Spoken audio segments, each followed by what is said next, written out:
he is, receiving his gold Logie from Peter Graves. And it was a great night, not only for Mr. Crocker himself, but also indeed for television, because it did recognise one of the most versatile performers that Australian television has produced. And he's with us this morning. Please welcome Mr. Barry Crocker. Okay.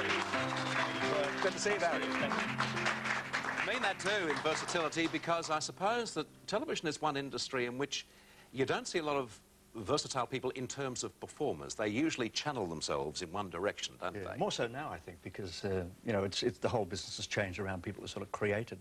In those days, when I started, as with yourself, you know, you sort of had to do everything. And it was a great training ground to sort of go out there and learn to compare shows and sing songs, tell jokes. Where today, I mean, a star is made through a soapie or whatever.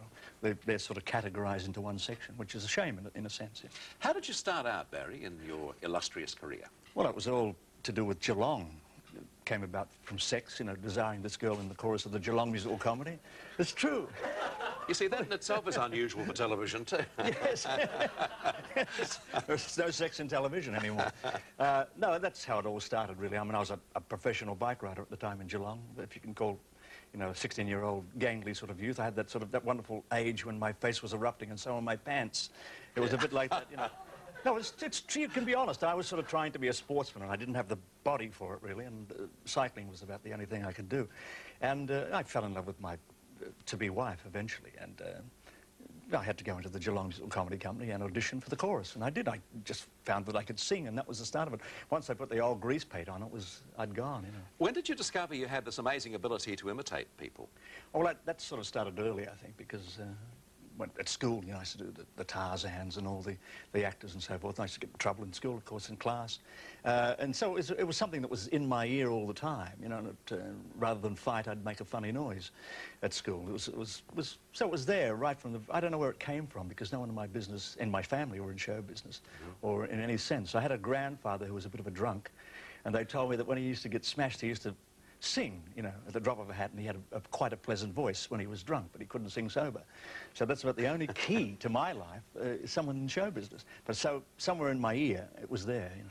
That'd be no good for you, would it? Because you don't drink. You wouldn't, I mean, if you had to drink to be successful in your singing, you just wouldn't work. Well, I had my period of drinking, you know. Did you? Oh, yes. When was that? Well, when you were drinking, and you taught me how to drink, and I can remember having a drink for you. I do recall. I recall one day flying back from Sydney after a show, and I made the mistake, and by God, I still think of it occasionally. I lit a cigarette in the plane beside Mother Crocker here, and all of a sudden, I reckon from Albury to Melbourne, I got this lecture about not smoking, not drinking. I think actually even at that stage of the game, you weren't too interested in sex. After 5 children, what do you think? Of course, you know. No, I remember you, you're 18 years old, and we're driving down St Kilda Road with Danny Sowden in my lovely car that I had. That wasn't me, that was my father. Yes, and you demolished my car, I remember. Did I yes, really? It finished up halfway along St Kilda Road. I'm writing the book, by the way. It is in the book. Yes, you were having fun. I have no recollection of that, Barry. You're not taking lessons from Ernie Sigley, are you? You're bringing up these amazing stories I don't remember. It was that my car was strewn right along St Kilda Road. It was a wonderful night. Bert. What sort of car was it? It was a Bitzer.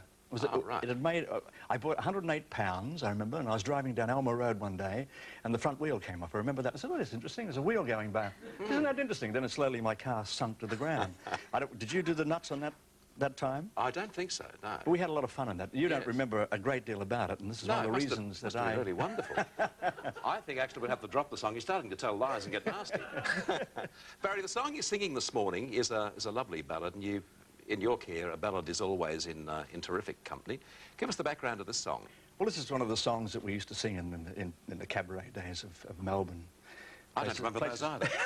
Well, you were there. Believe me, you were there.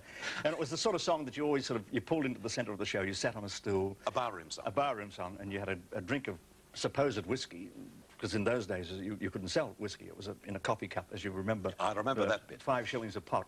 Yeah. And you'd put coffee in. 4 and 6. Yes, and you'd have a cigarette. A cigarette in your hand, and you would sing this song. And it was always about the girl that got away, and we'd lament as youths about this fabulous romance that we'd had. It was all lies then, but now, of course, I can relate to it. It's a beautiful song. OK, just as you're about to sing it, I've got to ask you your memories of that particular night in 1970 when you won the gold. Yeah, I don't have a lot of memories about it because at that You were drunk too, were you? No, I wasn't. But I was working so hard at that time because of the success of Sound of Music. I remember that I had to leave immediately the next morning. I couldn't even go to the party afterwards because I had so much on my plate.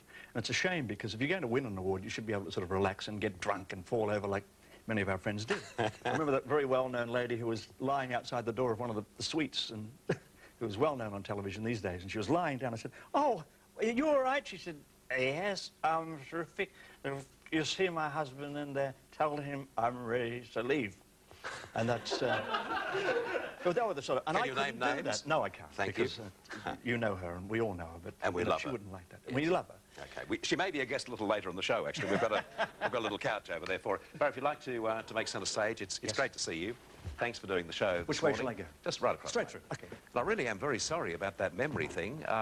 Fortunately, it's cleared up over the years, so everything's under control now. A little later on the show, by the way, one of our special guests is Barry Crocker, who's going to join us, and we look forward to welcoming Barry to the show. Here is Bazza with Angel Eyes.